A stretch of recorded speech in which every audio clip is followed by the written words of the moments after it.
Bickley and Marotta Mornings. Arizona Sports. The local sports leader. Bickley Blast.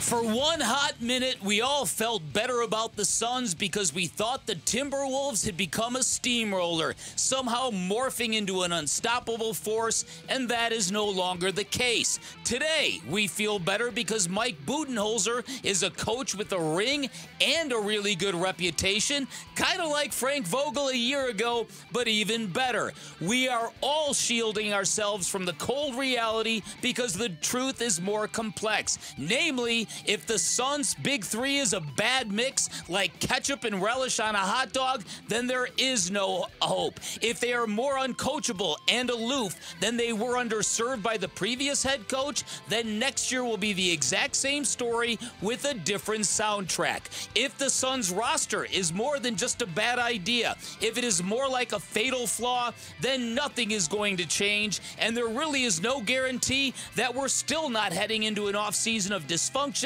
although history suggests the Paris Olympics might prevent bombshell deals and the drama of NBA superstars demanding trades. But if I own this team, I would seriously explore trading KD because he is coming off a great season in terms of availability, durability, and productivity because the Suns have a handful of holes to patch, and I am not sure KD is good for the team's culture, this team, or any team.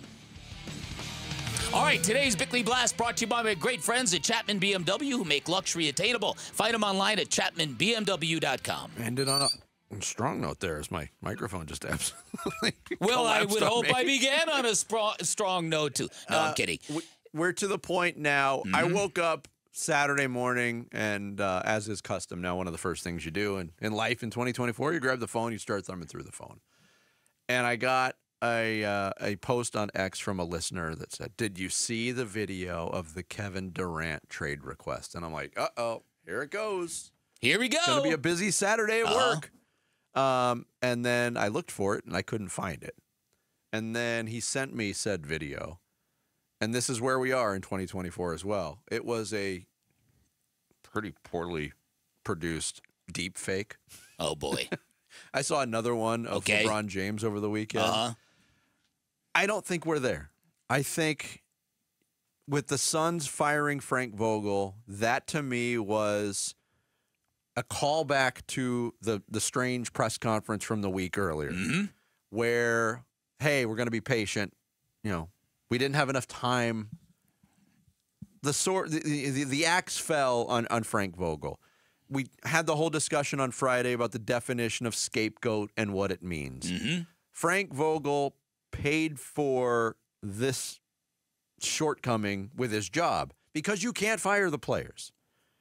This, to me, was a clear indication that the Suns are moving forward with Kevin Durant, Devin Booker, Bradley Beal, Yusuf Nurkic, maybe Grayson Allen. The core is going to look very similar. The surrounding pieces are going to look different. They are entrusting Mike Budenholzer to be the guy to fix this thing because that is where it started, was the lack of cohesion, the lack of chemistry. The connection was lacking from the bench to the guys on the court. That's what needs to be fixed. And if it can, we might be having different conversations a year from now on May 13th, quite honestly. I'm not saying I disagree with you. I don't know how much of this the Suns control. I would hope that they actually had meaningful conversations with Devin Booker and Kevin Durant, and I hope those meaningful discussions led them to believe that in their mind, a new head coach like Mike Budenholzer would be exactly what they need and exactly what they are looking for.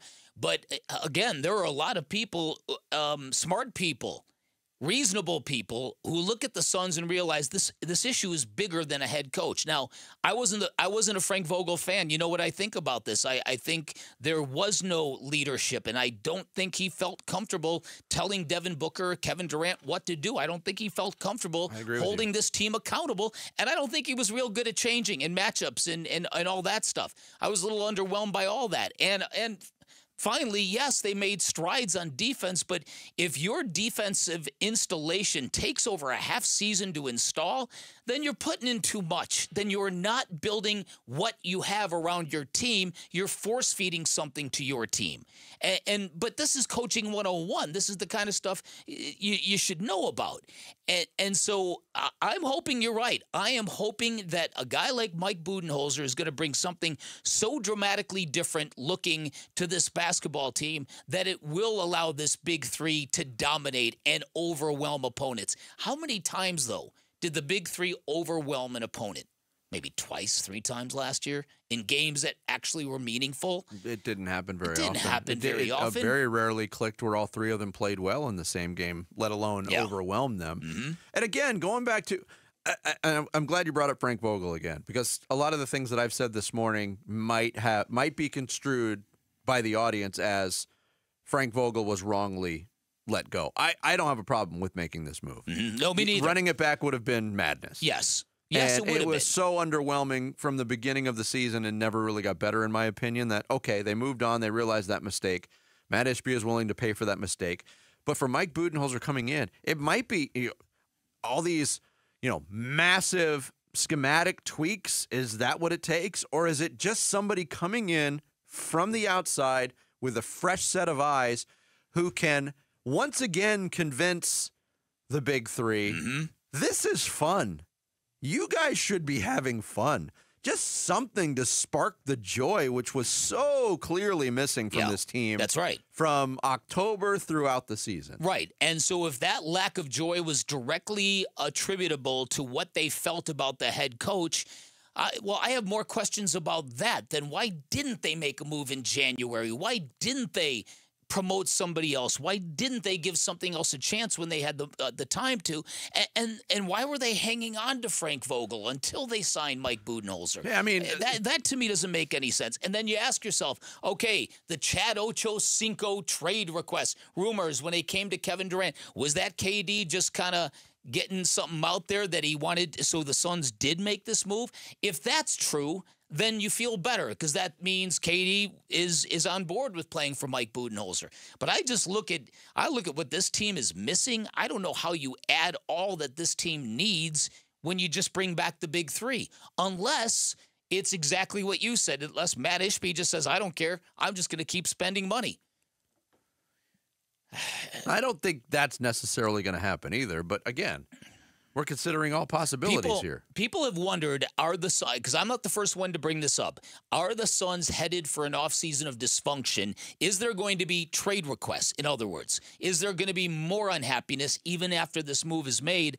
I will say this. I do think these Paris Olympics would work. If you want the big three to come back, I think the Paris Olympics would benefit you, because I think players, because I saw this firsthand. I've told that story of LeBron and Chris Bosh and Dwayne Wade openly talking about this during the 08 Olympics.